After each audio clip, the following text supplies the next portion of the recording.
Today is Sunday, May 25th, 2025, and this is Read Through the Bible. Hi, everyone. And we've reached the weekend, and normally we say, on the weekend we go through the Psalms, but it all changes today. Yes.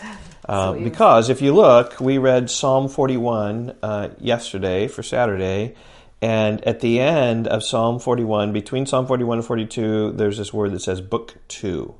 I'm not sure you know this, but there are 5 books in the Psalms.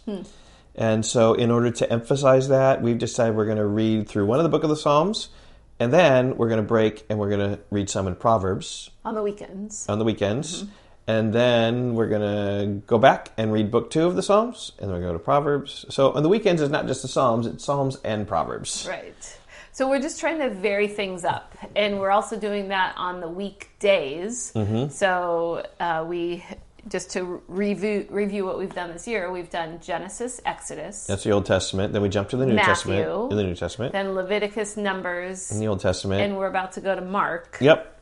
So, again, we're just trying to vary it up. Yeah, which people are excited for, I think, to read the life of Jesus a little bit. And that's what we try to do, like give it a little break from the Pentateuch and the laws and the difficulty of understanding the Jewish culture to then speak about Jesus in the New Testament. And so we're going back and forth on the weekends as well. And you don't need to worry about that. All you need to do is listen to the podcast every day. We'll keep you on schedule, and we'll press on. Okay, so the Proverbs. What are Proverbs? What would you say? Wise words. Wise words. That's really good. Yep. General sayings of truth of how life works. We see the purpose of Proverbs right here at the beginning. Let's just begin the first 6 verses.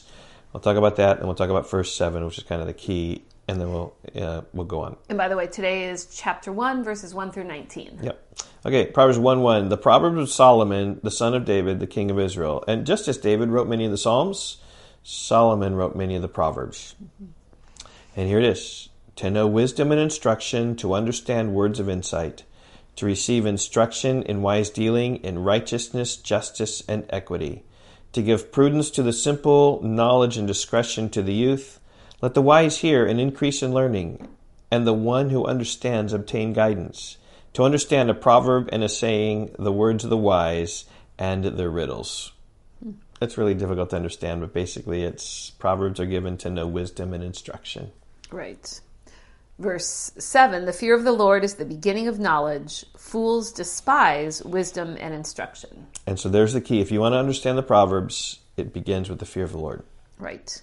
I mean, right here in these first 7 verses, we've got some of the key themes that are going to come up throughout the book of Proverbs.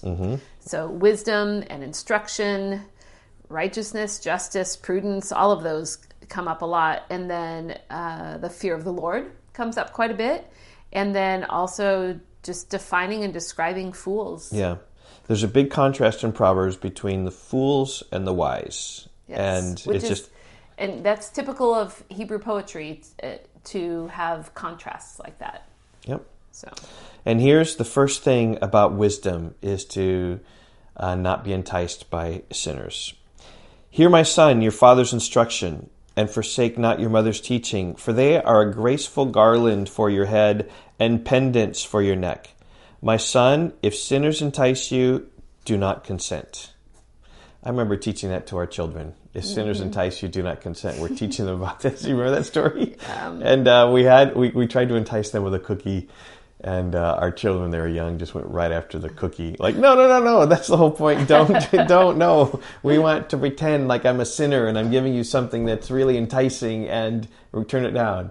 And then they worked through it and turned it down, and then we gave it to them afterwards. But it was pretty funny when they pursued.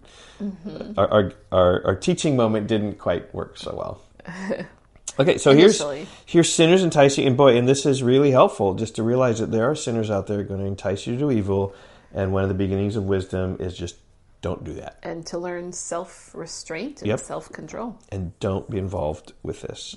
If they say, come with us, let us lie in wait for blood, let us ambush the innocent without reason, like Sheol, let us swallow them alive, and whole like those who go down to the pit. We shall find all precious goods. We shall fill our houses with plunder. Throw in your lot among us. We will all have one purse.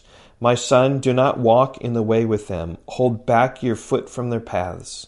For their feet run to evil, and they make haste to shed blood.